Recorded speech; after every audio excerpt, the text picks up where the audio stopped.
Nuance goes into ATO, late game situational execution coming out of a timeout. What kind of nuance goes into execution there?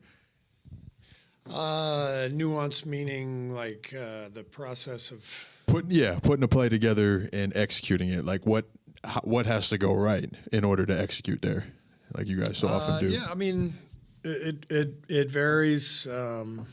It's generally situational. What are you trying to do? Are you trying to get a 2-for-1? Are you going for a 2? Are you going for a 3? Some stuff we practice, other stuff we might just draw up and put it in if we see something that we think we can take advantage of.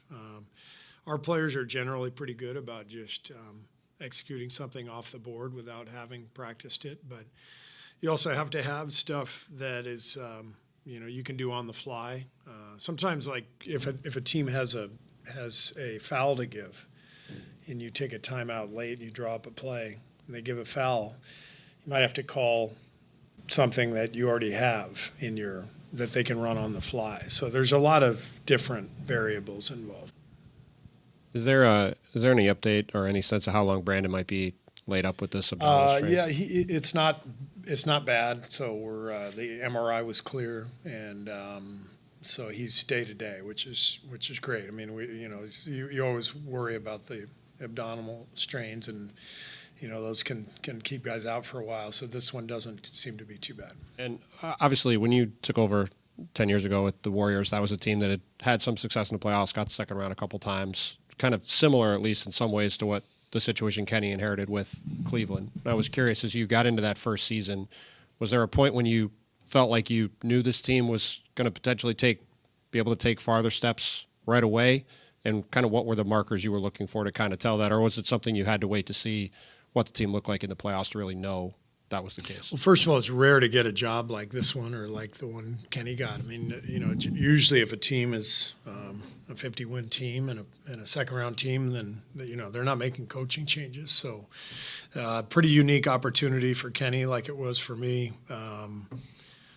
Looking back 10 years ago, it was obvious almost right away that we had a hell of a team. I mean, but they were already really good. Top 5 defense the previous year, and a pretty lethal backcourt. So we got off to a great start, and I think the biggest thing was just having to convince the guys that we didn't have to go through the usual process of heartbreak for 3 years, that most NBA championship teams seem to have to go through, although maybe that's changing. I don't know. Boston would argue, Boston would say, no, it took them, 7-8 years. And I think that's more the rule than the exception. So with Cleveland, it's, they're going to, obviously got a hell of a team, and they've been in the playoffs the last couple of years. So similar circumstances, and there's some luck involved, and you just go for it. You sounded the other night like you're getting closer to like a more trimmed down like nightly rotation. Yeah. I mean, is that the goal right now? It is. I mean, I think the way this season has gone, starting out playing 12, which it was ambitious, but it clicked. And then so many guys played well. Then once we started losing, I think we knew we had to search for combinations, and I think when you throw in some injuries and some experimentation, we've kind of been all over the map. And given the stretch we're in, losing 12 out of 16, we gotta settle in these next couple of weeks, stick with the same lineup, same rotation off the bench if possible, and see if we can find some rhythm. You closed the other night with, small with, Schroeder, Steph, Wiggins, Kuminga, Draymond. Is that, I know that you are probably going to kind of tinker nightly, but is that kind of what you envision as maybe your closing 5? It's definitely one of the the best options. I mean, I think the other guy who has to factor in is Trayce. And in fact, we did bring Trayce in for the last 2 defensive possessions for Steph.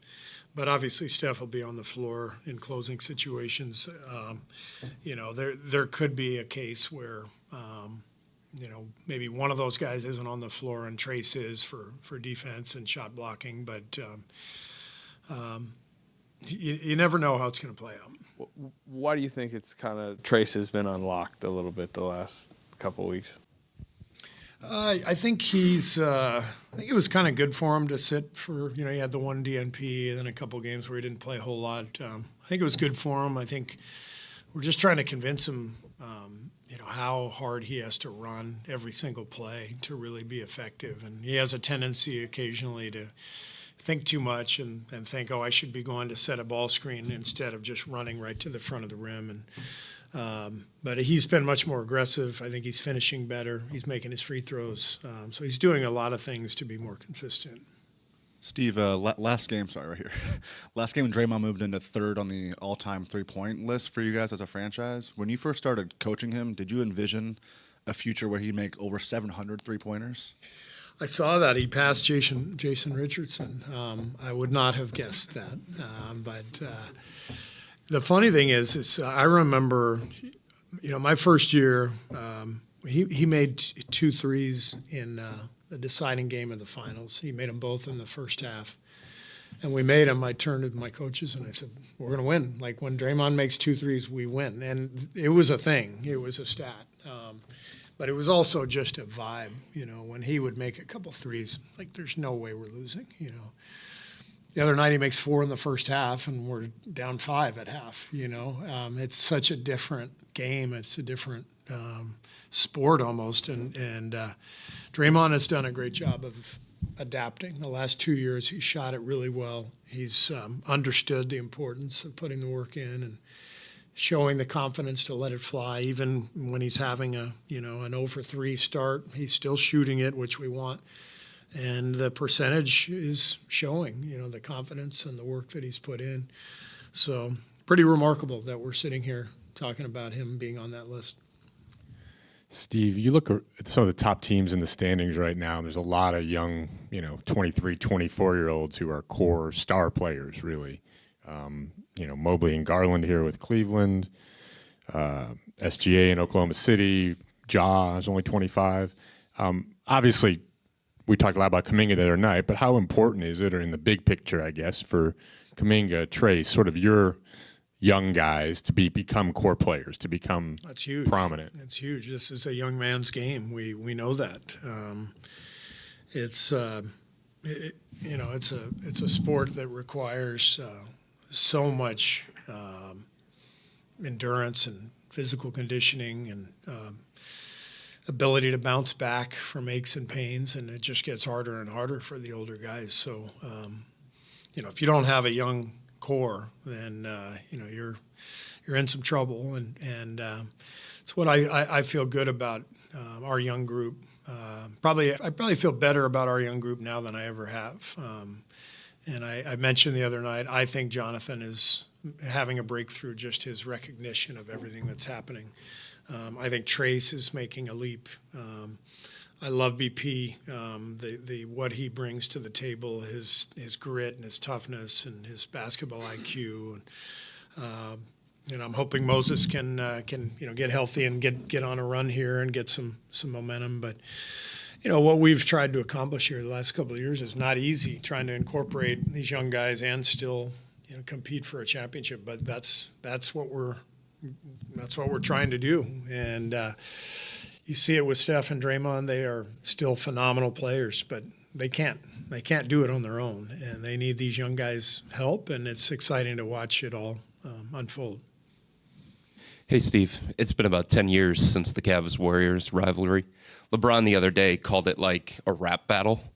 I'm curious, what sticks with you from those 4 straight finals? I was thinking the same thing. It reminds me of a rap battle. Let's see. It hasn't been, 10 years since it started. 5 years since it ended? 6 years since it ended? 2018 was the last? Yeah.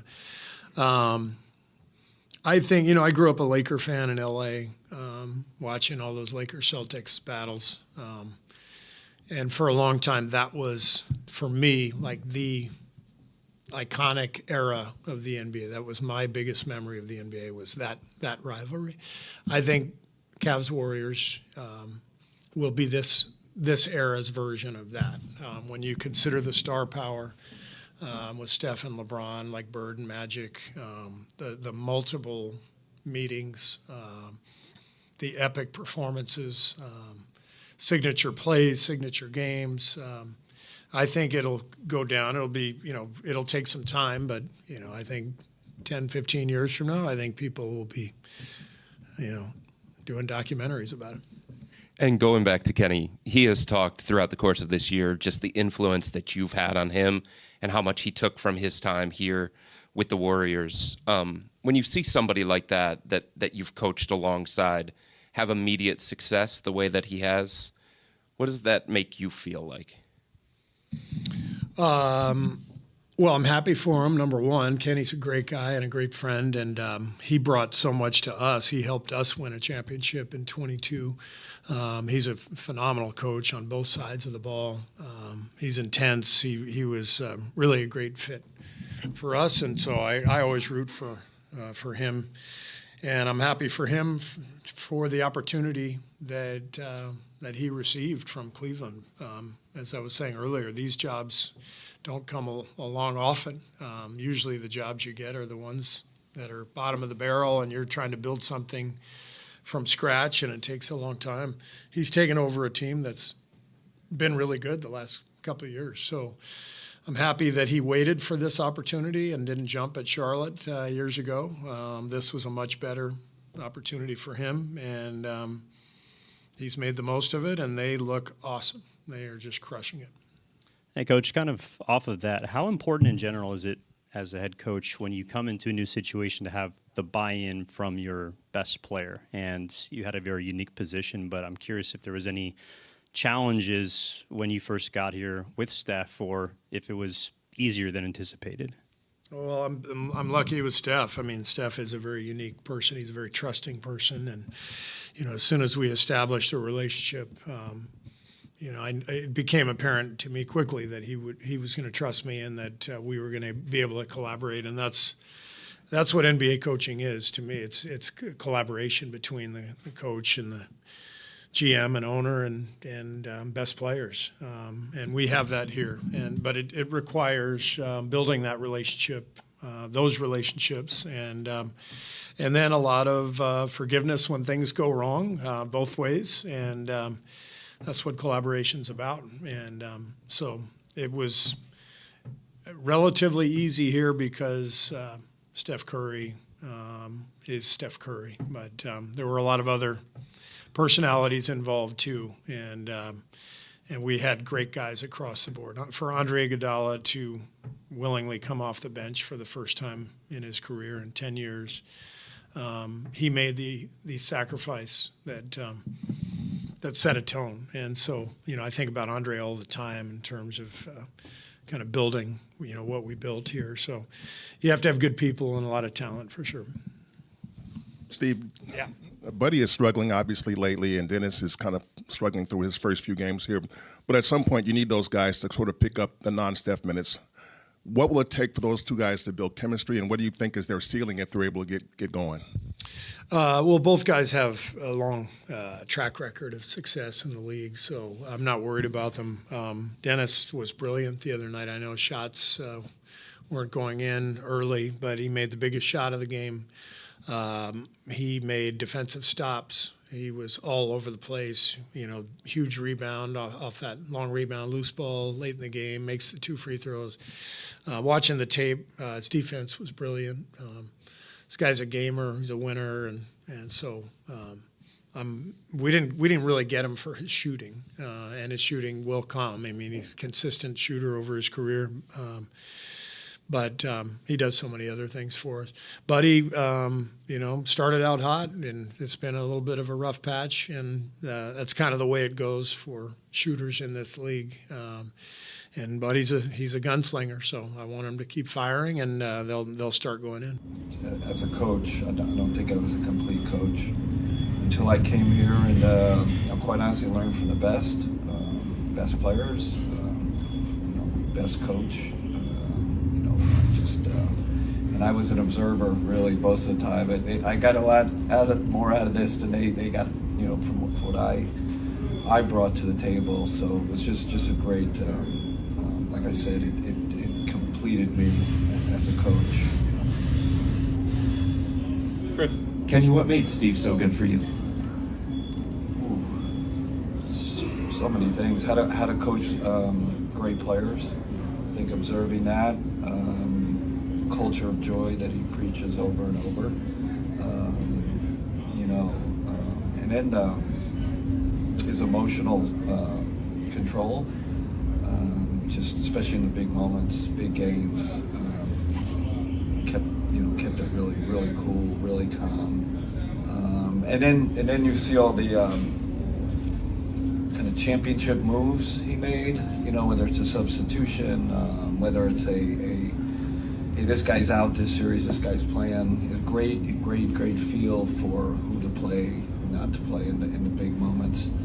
And then, listen to his Phil Jackson stories, playing day stories, and Steve engaged everybody. It wasn't just the superstars either. It's 1 through 18 now. He touches everybody. It was what a joy, and then, just a wonderful person, right? Like the day-to-day with him was great. So.